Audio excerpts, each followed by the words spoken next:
ज्ञान YouTube channel में जुड़े हुए सभी सत्संगी जनों एवं प्रबुद्ध श्रोताओं का स्वागत है। सभी का अभिनंदन है। सभी को प्रेम पूर्वक जय शिव। पिछले आख्यान में जो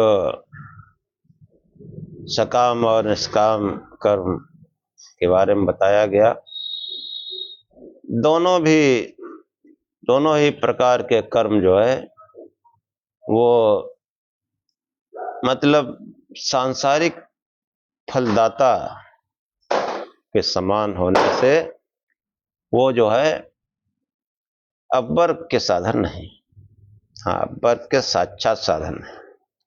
जो निष्काम कर्म है उनकी उपयोगिता है, लेकिन केवल निष्काम कर्मों से जो है अपवर्ग की सिद्धि नहीं हो सकती। उसी को आगे बढ़ाते हुए आज का आख्यान प्रारंभ करते हैं।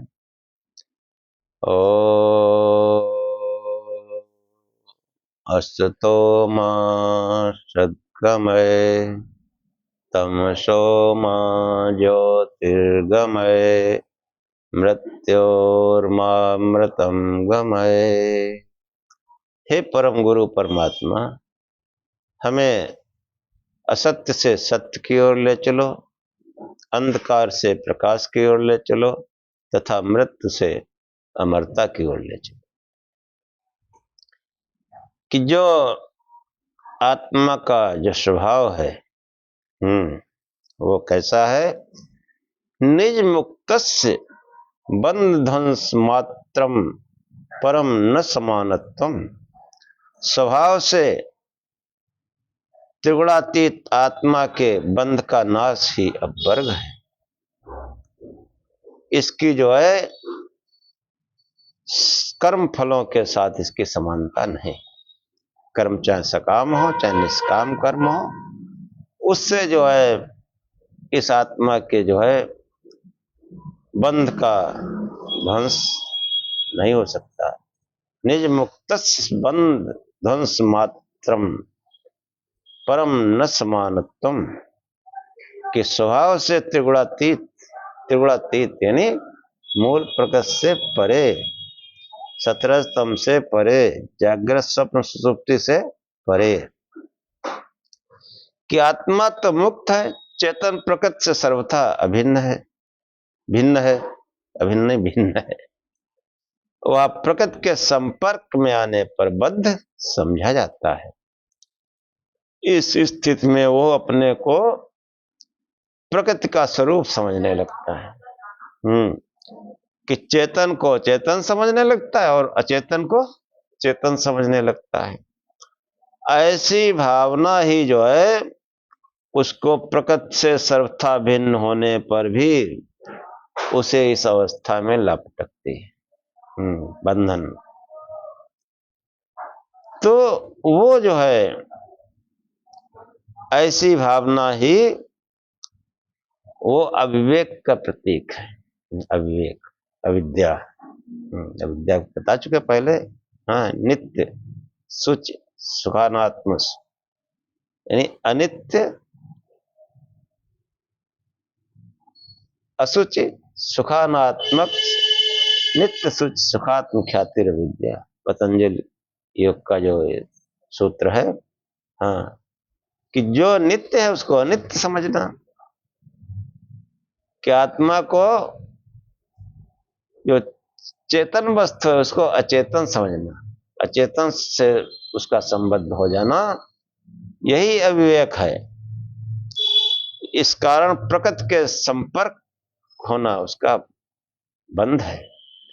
जब समाधि भावना से आत्मा अपने चेतन स्वरूप का साक्षात्कार करता है और प्रकृति के अचेतन स्वरूप को पहचान लेता है, उस समय अविवेक की भावना नष्ट हो जाती है। यही एक उपाय है और कोई नहीं। बाकी तो वांग मात्रम, वाणी मात्र का ज्ञान रहता है। वास्तविकता में वैसा होता नहीं है, अवास्तविक ज्ञान होता है। हाँ, उपासना करने के लिए, ये समाधि लाभ के लिए बौद्धिक स्तर पर समझना जरूरी है। बाकी तो वास्तविक ज्ञान तो भजन ध्यान से होगा। कठोरता से जो है भजन ध्यान से होगा। तो प्रकृति और पुरुष का विवेक ज्ञान उसको जो है फिर उस विवेक को हाँ ठहरने की कोई जगह नहीं। हाँ, कि जब तक हम नहीं जानते थे तमाम पूजा पाठ करते थे, सत्संग के द्वारा धीरे धीरे समझ में आया कि नहीं, ये तो अचेतन की उपासना हम कर रहे हैं। धीरे धीरे समझ में आया तो वो उसका कोई अचेतन का कोई मतलब ही नहीं।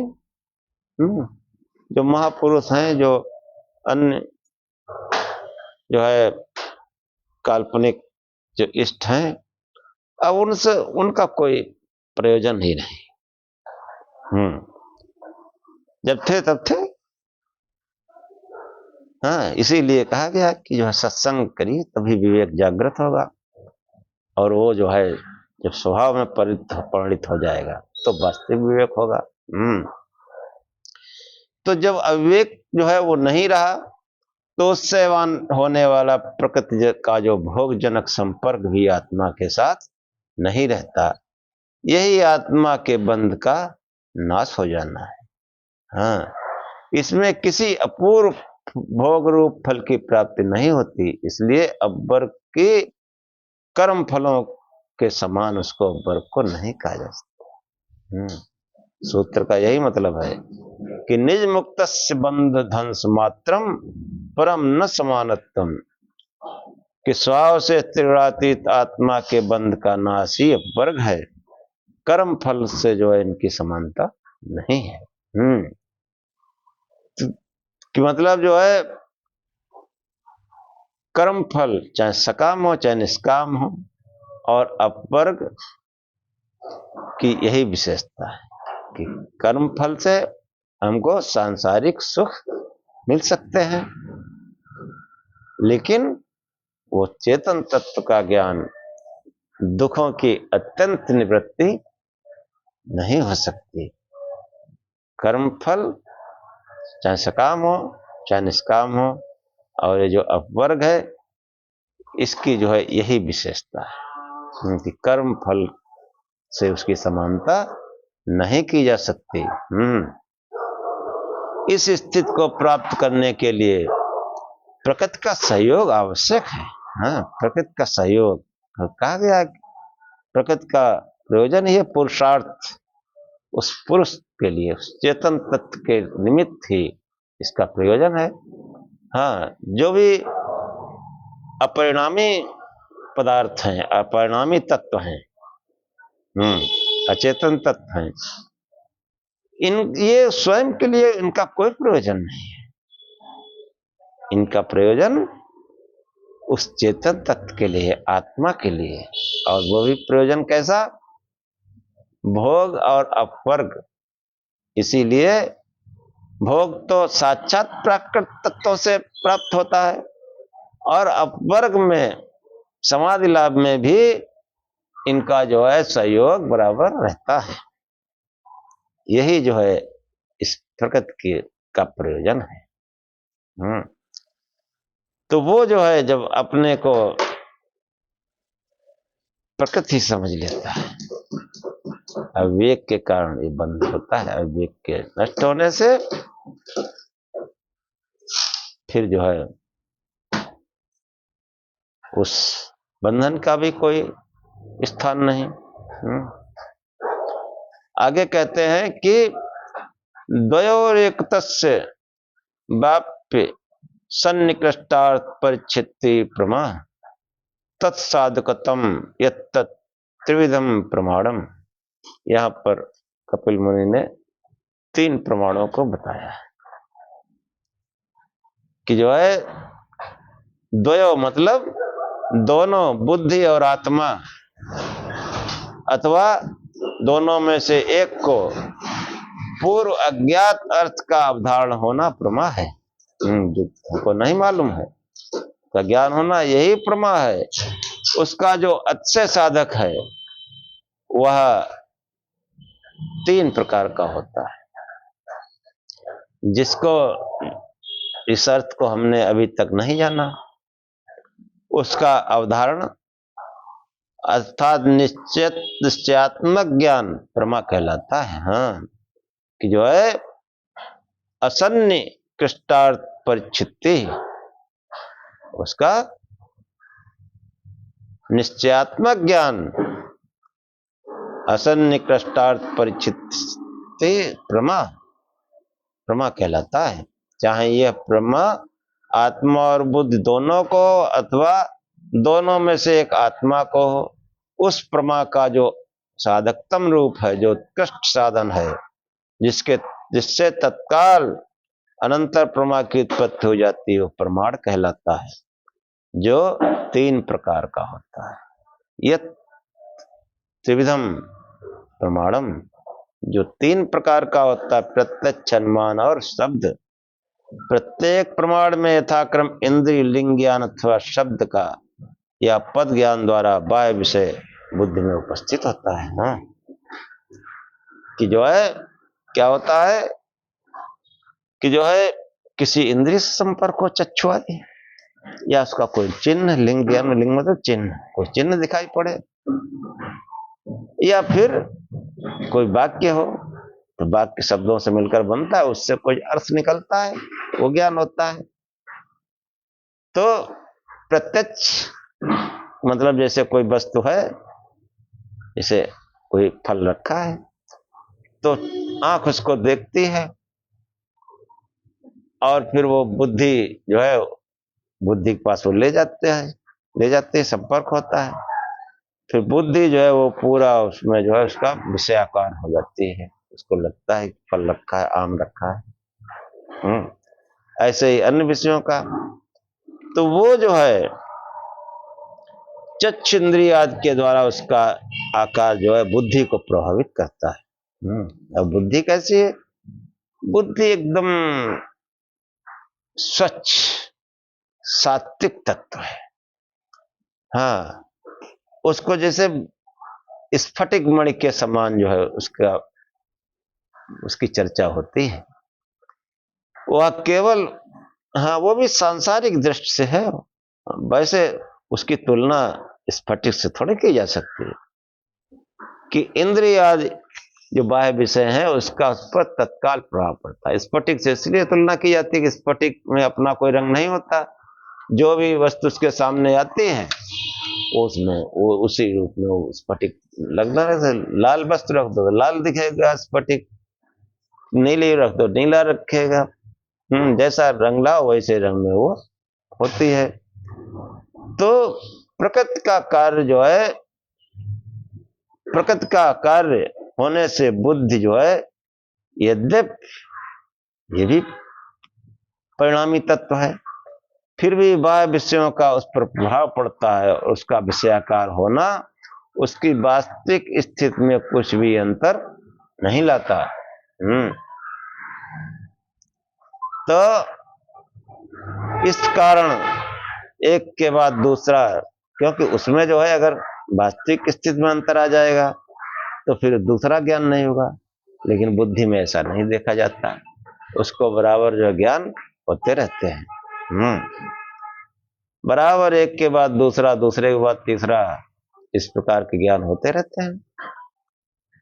तो अगर मतलब जो है वो सात्विक न हो, स्वच्छ न हो, तो फिर वो दूसरा ज्ञान कैसे होगा? उसका कोई प्रभाव बुद्धि पर नहीं पड़ता। विषयाकार बुद्धि, क्योंकि बुद्धि भी जो है कैसी है? परिणामी तत्व है, इसलिए वो अपने लिए कुछ नहीं करती। वो विषयाकार बुद्धि जो होती है वो जो है उस विषय को आत्मा के लिए प्रस्तुत करती है। हाँ, तब जो है आत्मा को यह मतलब ऐसा है, जैसे फल है तो फल है, ऐसी प्रतीत होती है। इस प्रतीत को ज्ञान कहा जाता है, बोध कहा जाता है। जब इसका नाम प्रमा, हाँ, इसी का नाम प्रमा है, जो बोध है इसी का नाम प्रमा है, और इसका साधन बुद्धि, हाँ, वही प्रमाण है। सर्वत्र बुद्धि के प्रमाण होने से उसके प्रत्यक्षादि भेद इंद्रियादि बाह्य साधन के आधार पर समझ में आते हैं। इंद्रियादि के द्वारा बुद्धि का विषयाकार होना बुद्धि वृत्ति कही जाती है। यह वृत्ति ज्ञान रूप है। यदि इस बुद्धि वृत्ति को ही प्रमाण मान लिया जाए तो बाह्य साधन अर्थात इंद्रियादि को प्रमाण कहा जाएगा। इसी अर्थ को स्पष्ट करने के लिए सूत्र में प्रथम दो पदों में द्वयो तथा एक तरस का सन्निवेश किया गया है। चाहे बुद्धि वृत्ति हो और बोध अथवा चैतन्य बोध, इन दोनों को प्रमा माना जाए अथवा दोनों में से अंतिम को यानी उस आत्मा को, किसी को भी प्रमा का जो उत्कृष्ट साधन होगा वो प्रमाण होगा। तो ये जो है प्रत्यक्ष प्रमाण से दोनों का सन्निवेश है। अनुमान तथा शब्द प्रमाण की दृष्टि से एक तरस का जो है, हाँ, प्रत्यक्ष अनुमान और शब्द आदि, शब्द जैसे कोई वाक्य बोला जाता है तो उसका कोई अर्थ निकलता है। ऐसे ही प्रमाण में जो है, जैसे आगे बताया गया इसी सूत्र में, उसी का उल्लेख न्याय में भी आया, क्योंकि सांख्य तो सबकी जड़ है। कि शब्द प्रमाण जो न्याय में बताया गया तो उसमें भी वही शब्द रिपीट किया गया, आप तो उपदेश शब्द। एक तो वेद को जो है शब्द प्रमाण माना गया, दूसरा आप पुरुष के उपदेश वो शब्द है। दोनों सूत्र वैसे आए हैं। और जो अनुमान प्रमाण है तो वो जो है, जैसे कहीं धुआं उठ रहा है तो उससे अनुमान हो जाता है कि हाँ अग्नि है, क्योंकि पहले हमारा देखा हुआ है, तो उससे भी ज्ञान हो जाता है। लेकिन उसमें मुख्य जो है वो प्रत्यक्ष है। कि जो है ये सब के लिए जो है प्रत्यक्ष के लिए, इनका सबका अस्तित्व प्रत्यक्ष के लिए आवश्यक है। इस प्रकार इंद्रिय और अर्थ के संबंध द्वारा जो पहले अनादिगत अर्थ का निश्चयात्मक ज्ञान होता है वो प्रमाण है। इसी प्रकार अनुमान में एक लिंग ज्ञान, एक चिन्ह, जैसे धुएं का चिन्ह से अग्नि का ज्ञान होना, और शब्द, जैसे कोई वाक्य बोला गया, कोई पद बोला गया तो उसमें शब्द है, हम शब्दों से हमको जो है ज्ञान होता है। इन शब्दों का होना आवश्यक, कोई चिन्ह का होना आवश्यक है। तो मतलब जो है इसके द्वारा अतीत अनागत अर्थ का भी बोध होता है। अतीत मतलब पहले अग्नि देखी है तो उसका जो है अब फिर धुआं देख रहे हैं तो पहले देख रखा है, इसलिए जो है अतीत का भी बोध होता है। अब अनागत, जैसे जो है बादल उठ रहे हैं तो वृष्टि होगी, ऐसा जो है अनागत के संबंध में होता है। तो वो जो है वो भी प्रमाण है। इस प्रकार तीनों प्रमाणों का इस सामान्य प्रमाण लक्षण में समावेश हो जाता है। कि जो है अब आगे देखो क्या कहते हैं कि जो है तत्सिद्धो सर्व सिद्धे नाधिक्य सिद्धि, विविध त्रिविध प्रमाण के सिद्ध में सब पदार्थों की सिद्ध हो जाने से अधिक प्रमाणों की आवश्यकता नहीं। कपिल मुनि कहते हैं बस 3 प्रमाण ही काफी हैं, सबकी सिद्धि इन्हीं 3 प्रमाणों से हो जाती है, अन्य की आवश्यकता नहीं। कि वो जो है न्याय में अधिक प्रमाण माने गए हैं, लेकिन वो सबकी सिद्धि इन तीनों में हो जाती है। और फिर आगे कहते हैं यत् संबद्धम सत तदाकारो लेखी विज्ञानम तत्प्रत्यक्षम, कि जो है चक्षु आदि इंद्रियों के द्वारा बुद्धि बाह्य विषय के साथ अपना संपर्क स्थापित करती है और तत्काल वह विषयाकार हो उठती है। बुद्धि की स्थिति बुद्धि वृत्ति कही जाती है सूत्र में, इसीलिए विज्ञान पद का प्रयोग। ये सब क्रिया ये विज्ञान है। कोई वस्तु सामने आई और बुद्धि में पहुंची वो आकार चक्षु आदि के द्वारा, तो बुद्धि जो वैसे ही उसी विषय के आकार की हो जाती है और वो उसका जो है उसको आत्मा के लिए प्रस्तुत करती है। क्योंकि स्वयं तो वो परिणामी तत्व है, और परिणामी तत्व का जो भी कार्य है वो स्वयं के लिए नहीं होता। इस बात को भी भली प्रकार समझ लें। उसका जो भी प्रयोजन है वो उस चेतन तत्व के लिए, उस आत्मा के लिए, चाहे वो भोग हो चाहे वर्ग हो, वो सभी साधन उस आत्मा के लिए, उस पुरुषार्थ, उस पुरुष के अर्थ के लिए ही इस प्रकृति का प्रयोजन है। इस बात को हमेशा ध्यान रखना चाहिए। सूत्रकार ने यहाँ बुद्धि वृत्ति को प्रमाण बताकर स्पष्ट कर दिया। पुरुष को जो भी बोध होता है वह प्रमा अर्थात प्रमाण का फल है। बुद्धि वृत्ति उस विषय को पुरुष के लिए अर्पण करती है। पुरुष उससे सुख दुख आदि का अनुभव करता है। यही भोग है, यही भोग है। आत्मा के द्वारा विविध सुख दुख आदि के भोग से यह न समझना चाहिए कि आत्मा में किसी प्रकार के विकार अथवा परिणाम की संभावना हो जाए। ऐसा नहीं समझना चाहिए। परिणाम जो है वो अचेतन का धर्म है। चेतन आत्मा जो है वो सदैव अपरिणामी रहती है। हाँ, चेतन आत्मा में कोई परिणाम नहीं होता। देखो ना, पहले बता चुके हैं कि भगवद गीता में भी श्री कृष्ण क्या कहते हैं कि नयनम छिद्दन्ति शस्त्राणि, नयनम दहति पावका, नयनम क्लेदयन्त्यापो, नयनम शोष्यति मारुता। उस आत्मा को शस्त्र काट नहीं सकते, उसको अग्नि जला नहीं सकती, उसको जल गीला नहीं कर सकता, और वायु उसको सुखा नहीं सकती। कि आत्मा जो है वो अपरिणामी तत्व है। इन भोगों से उसके जो है स्वरूप में कोई अंतर नहीं आता है, ऐसा समझो।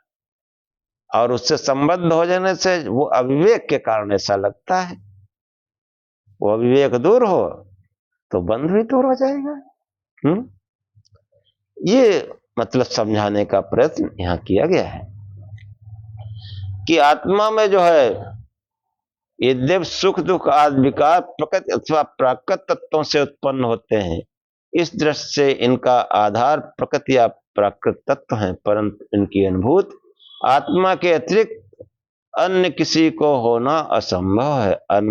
अनुभूत स्वतः चेतन का स्वरूप है। अनुभूत तो कोई चेतन तत्व करता है, और चेतन वो आत्मा है, और दूसरा जो पर है उससे परमात्मा है। यदि ये माना जाए कि अनुभव आत्मा को नहीं होता तो उस अवस्था में आत्मा के स्वरूप का ज्ञान हो जाएगा। तो उस अवस्था में आत्मा को स्वरूप का ज्ञान हो जाएगा कि जब इन वृत्तियों को, जो बुद्धि वृत्ति है, वृत्त्यात्मक ज्ञान हमारा जो है, इसका अवरोध जब हो जाता है तब आत्मा को अपने स्वरूप का ज्ञान हो जाता है। इस प्रकार बाह्य विषयों के अनुभूत काल में ही इसकी वृत्ति स्वरूपता बनी रहती है। अनुभूत काल में, सदैव नहीं। आत्मा के भोग स्थूल शरीर के संपर्क से संपन्न होता है, और यही जो है जन्म मरण का कारण, यही बदलता है, यही बदलता रहता है। बसता इस शरीर का बदलना ही जो है वो जीवन मृत्यु है। और इसके अतिरिक्त आत्मा का एक सूक्ष्म शरीर रहता है। यह शरीर जो है वो 18 तत्वों से बना है। 13 कर्ण, 5 तन्मात्र, यानी 5 ज्ञानेंद्रियां, 5 कर्मेंद्रियां, ये 10 बाह्य कर्ण तथा मन, अहंकार और बुद्धि, ये 3 अंतःकरण, 5 महाभूत, सूक्ष्म भूत यानी सूक्ष्म भूत, तन्मात्र, ये जो है यही सूक्ष्म शरीर है। ये सूक्ष्म शरीर आज सर्गम से आत्मा के साथ संबंध हो जाता है, संबद्ध हो जाता है। हाँ, आगे समस्त सर्ग काल में यही शरीर उस आत्मा के साथ बराबर बना रहता है। महाप्रलय होने पर जहां अन्य समस्त कार्य अपने कारण में लीन हो जाते हैं, सूक्ष्म शरीर के घटक अवयव भी अपने कारणों में लीन हो जाते हैं। उसके अनंतर समस्त प्रलय काल में आत्मा सुप्त जैसी अवस्था में पड़ा रहता है। सुप्त जैसी अवस्था, जैसे हम लोग सो जाते हैं। अविवेक ही उसको जो है इस अवस्था में बनाए रखता है। यदि सर्व काल में इस संसार में रहते हुए समाधि लाभ से विवेक ज्ञान हो जाए, हाँ, तब सूक्ष्म शरीर भी स्थूल शरीर के समान उसी समय अपने कारणों में लीन हो जाता है। सब चीजें अपने कारण में चली जाती हैं। और अविवेक के न रहने से आत्मा बंधन विमुक्त हो जाता है, उसे चैतन्य स्वरूप का साक्षात्कार हो जाता है। तब वो जो है अपने स्वरूप में अवस्थित रहता है, उसकी वृत्ति स्वरूपता नष्ट हो जाती है। वृत्ति के स्वरूप विषयानुकूल जो हो रहा था, विषयाकार हो रहा था, वो नष्ट हो जाता है। वो अब अपने स्वरूप चिंतन में रहता है। तमाम जो वृत्तियां हैं उनका निरोध हो जाता है। योग चित्त वृत्ति निरोध, चित्त में जो तमाम वृत्तियां हैं उनका निरोध हो जाना वही योग है। अपने चेतन तत्व से योग है, हाँ, अपने स्वरूप से योग है। इसलिए जो है उसकी वृत्ति स्वरूपता नष्ट हो जाती है। सुप्त और महाप्रलय काल में वृत्तियों के न रहने से उसकी वृत्ति स्वरूपता, वृत्ति में पुनः जागृत, हाँ, वृत्ति स्वरूपता नहीं रहती, पर अवस्था में अविवेक बराबर बने रहने के कारण वृत्तियों के पुनः जागृत हो उठने का मार्ग खुला रहता है। इसलिए आत्मा की स्थिति जहां वो वृत्ति स्वरूपता के न होने पर भी सुप्त के समान रहता है, वो वांछनीय नहीं है। इसके आगे उसको बढ़ना चाहिए, न स्थूल न सूक्ष्म, हाँ, और कारण शरीर तो प्रकृति है ही है। हाँ, योगी लोग क्या करते हैं, आगे जो है सूत्र में आया कि योगिनाम अबाह्य प्रत्यक्षत्वान्न दोषः, योगी जनों का बाह्य प्रत्यक्ष न होने से दोष नहीं। योगी जन जो है बाह्य जो है विषयों को का प्रत्यक्ष ही नहीं करते। प्रत्यक्ष दो प्रकार का समझना चाहिए, एक बाह्य प्रत्यक्ष और दूसरा अबाह्य प्रत्यक्ष।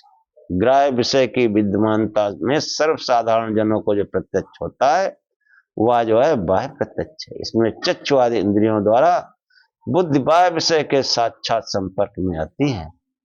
हाँ, ऐसे ही प्रत्यक्ष का लक्षण किया गया है। योगियों के प्रत्यक्ष में जो चक्षु आदि इंद्रियों द्वारा बाह्य विषय के साथ संपर्क की अपेक्षा नहीं होती है। कि योगी जो प्रत्यक्ष करते हैं तो बाह्य वृत्ति सब इंद्रियों को जो है रोक देते हैं, और जो उनको रोक देते हैं तब जो प्रत्यक्ष होता है, उनको जो ज्ञान होता है, उनको वो अपने स्वरूप का ज्ञान होता है।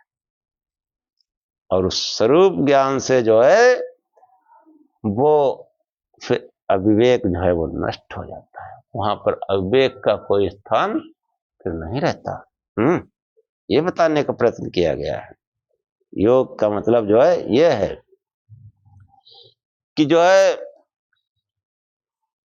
योगी के प्रत्यक्ष ज्ञान में बाह्य विषय के साथ बुद्धि चक्षु आदि इंद्रियों के द्वारा अपना संपर्क स्थापित नहीं करता, पर प्रत्यक्ष के प्रस्तुत लक्षण में इस बात का विशेष रूप से स्वीकार किया गया है कि जो है योगी के प्रत्यक्ष का ये लक्षण नहीं किया गया है। इस प्रकार योगी के प्रत्यक्ष को प्रस्तुत प्रत्यक्ष लक्षण की सीमा से बाहर कर दिया गया।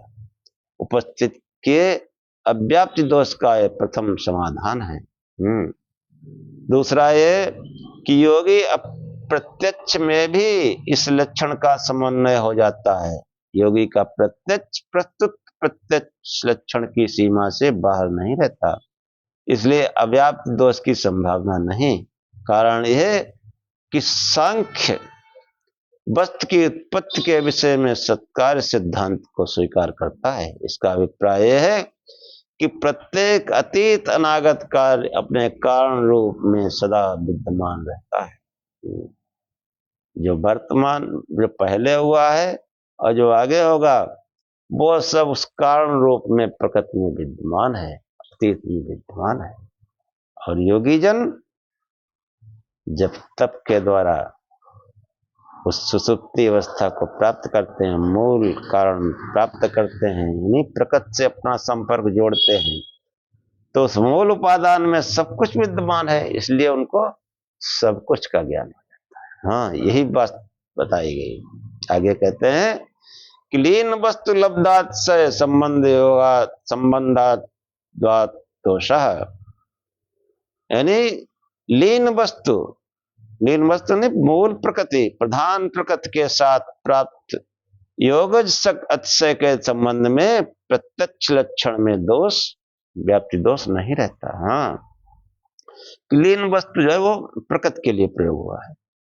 लीन वस्तु मतलब जिसमें समस्त अतीत अनागत अवस्था सभी वस्तुएं उसमें लीन रहती हैं, कार्य मात्र के लय का मूल स्थान है, ऐसा तत्व मूल प्रकृति कहा गया है। यहाँ जो है सांख्य में उसी को प्रकृति पद से संबोधित किया गया, और इस सूत्र में उस प्रकृति जो है पद का प्रयोग न करके लीन वस्तु पद का प्रयोग किया गया है, जिसे जो है कर्म मात्र का मूल कारण में लय हो जाना ध्वनित किया जा सके। लीन वस्तु मतलब कार्य मात्र उसमें लीन है, इसलिए प्रकृति न करके लीन वस्तु का प्रयोग किया गया। अतिशय योग शक्ति के द्वारा, यानी कठोरता से जब कोई ध्यान करता है, तो प्रकृति के साथ इस लीन वस्तु के साथ योगी जो है वो संबंध प्राप्त होने से उक्त प्रत्यक्ष लक्षण में कोई दोष नहीं। हाँ, साधारण प्रत्यक्ष की यही स्थिति है। बाह्य विषय के साथ बुद्धि का संपर्क चक्षु आदि इंद्रियों से होता है, और जो योगी हैं वो अच्छे योग शक्ति से उस लीन वस्तु में जब उसका साक्षात करते हैं तो वहां अतीत अनागत सभी वस्तुओं का ज्ञान हो जाता है। हाँ, इसलिए उसको प्रत्यक्ष में भी जो है बाह्य विषय के साथ बुद्धि का संपर्क होता है, परंतु यहाँ इतनी विशेषता है कि उस संपर्क का द्वार चक्षु आदि इंद्रियां नहीं, प्रत्युत योग शक्ति के द्वारा वह स्थापित किया जाता है। हाँ, उसकी व्यवस्था है कि अतीत अनागत समस्त वस्तु अपने मूल कारण में कारण रूप में विद्यमान रहती हैं। योग शक्ति से योगी की बुद्धि का संपर्क मूल कारण के साथ होता है, और उस रूप में वह कार्य मात्र का प्रत्यक्ष ज्ञान करता है। कार्य मात्र जितने परिणामी तत्व हैं सबका प्रत्यक्ष ज्ञान करता है। हाँ, इस प्रकार अतीत अनागत बाह्य विषय के साथ भी योगी की बुद्धि का संबंध हो जाने से उक्त प्रत्यक्ष लक्षण का इसके साथ समन्वय हो जाता है, और इसी प्रकार योगी योग से प्राप्त शक्ति अतिशय के द्वारा जब और भी कठोरता से, पहले लीन वस्तु में सब प्रयोग हो गया, अब उसको सब जितने अचेतन तत्व हैं सबका ज्ञान हो गया। अब और अतिशय योग शक्ति जब जागृत करता है और कठोरता से भजन ध्यान करता है, तो उसके जो है कि शक्ति अतिशय योग से प्राप्त शक्ति अतिशय पावर से जो है ये आत्मा और परमात्मा का भी प्रत्यक्ष करता है। अतएव इस लक्षण में अव्याप्त दोष की संभावना नहीं। इस प्रकार इस आधार पर कार्य रूप समस्त जगत के मूल उपादान प्रकृति के अस्तित्व की भी पुष्टि हो जाती है। कि प्रकृति समस्त जगत की मूल है। हाँ, वो जो है जो ईश्वर को जगत का कारण बताते हैं वो नहीं। हाँ, आगे वही सूत्र आया है कि ईश्वरा सिद्धे, कपिल मुनि कहते हैं कि प्रकृति का मूल उपादान ईश्वर के द्वारा सिद्ध है। अब इस सूत्र को लेकर के आधुनिक विद्वानों में नाना प्रकार की कल्पनाएं की, तो ईश्वर जो है उसको कपिल मुनि ने नहीं माना। यहां पर वास्तविकता क्या है कि प्रकृति का जो मूल उपादान है, सृष्टि का मूल उपादान ईश्वर नहीं है।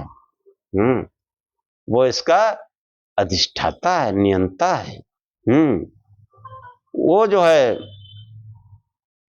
इस रूप में उस पर चेतन तत्व को स्वीकार किया गया। अगर ईश्वर को इस प्रकृति का मूल कारण माना जाए तो वो फिर परिणामी तत्व हो जाएगा, और अचेतन में किसी परिणाम की संभावना नहीं है। वो इसका अधिष्ठाता है।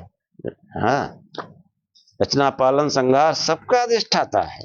इसीलिए जो है वो सूत्र आया, वो मंत्र आया वेद में कि ईश्वरा सर्वभूतानां, ईश्वरा ईशाना सर्वभूतानां, ईश्वरा ईशाना सर्वविद्यानां, ईश्वरा सर्वभूतानां, ब्रह्माधिपत ब्रह्मणोधिपत शिवो में सदा शिवोहम, कि वो सभी विद्याओं का वो स्वामी।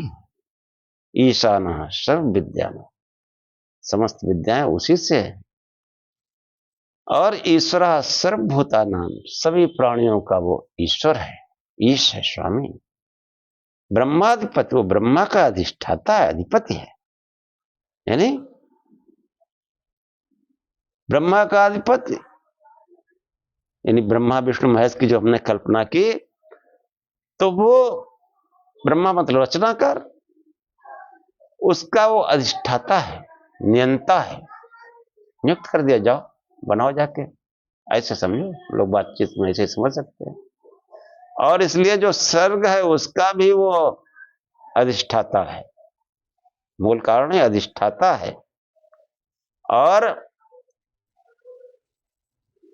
इसी प्रकार जब रचना का है तो पालन का भी और संहार का भी, कि ब्रह्मात्पत ब्रह्मणोत्पत शिवो में अस्तु सदा शिवोहम, हे परमात्मा तू मेरे लिए कल्याणकारी हो, मैं भी तुम्हारी कृपा से शिवोहम की स्थिति को प्राप्त करूं, परम समता को, हाँ, सयुजा सखाया, सखित्व को स्थापित करूं। सखा में कोई भेद नहीं होता, ऐसे उस अभेद अवस्था को, परम समता को प्राप्त करूं। तो ये जो है, अब ये जो वर्णन सुनते हैं कि संसार रचना परमात्मा की, तुम हो एक अगोचर सबके प्राणपति, ये भक्ति में भाव के लिए जो है ये हमारे ऋषियों ने जो है थोड़ा सा नीचे आकर के बताया उसको, जगत का रचनाकार या जो भी, लेकिन वास्तव में वो इसका मूल कारण वो ईश्वर नहीं है।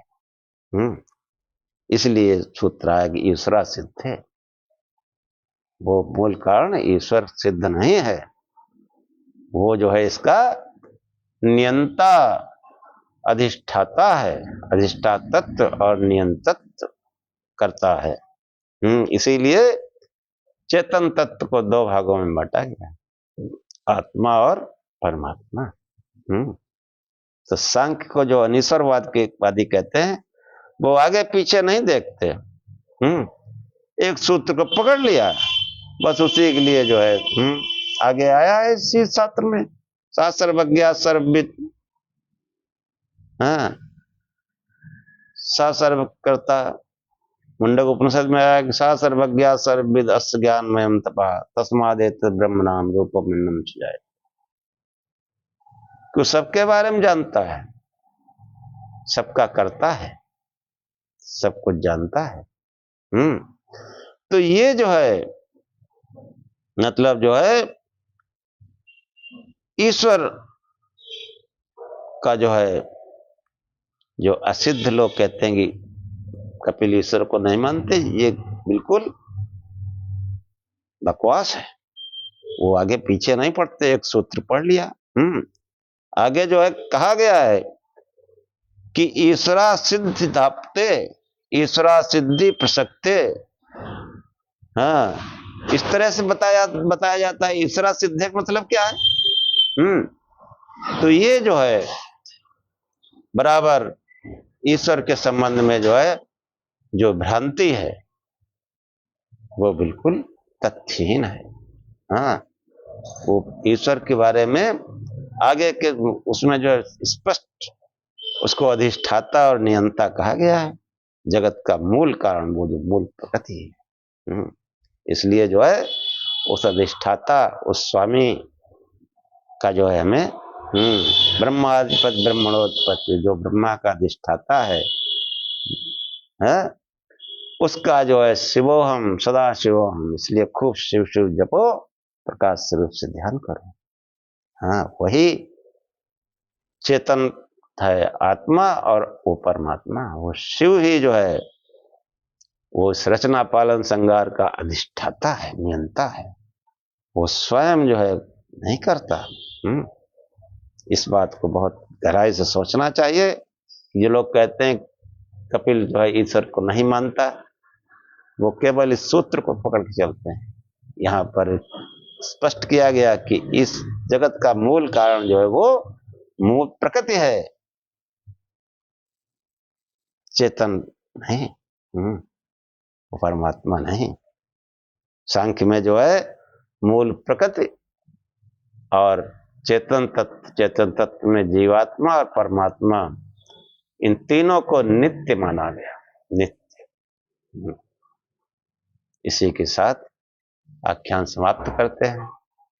ओम सहनाववत् सहनौ भुनक् सह वीर्यं करवावहै तेजस्विनावधीतमस्तु मा विद्विषावहै। ओम शांति शांति शांति। हे परमात्मा, हम दोनों श्रोता और वक्ता की साथ साथ रक्षा करें, साथ साथ पालना करें। हम दोनों साथ साथ बल को बढ़ावें, पराक्रम करें। हमारा पढ़ा पढ़ाया एक साथ संसार में फैले, तेजस्विता को प्राप्त करें। हम आपस में द्वेष न करें। हे परमात्मा, हम दोनों को त्रिविध शांति की प्राप्ति हो। ओम शांति शांति शांति। जय शिव।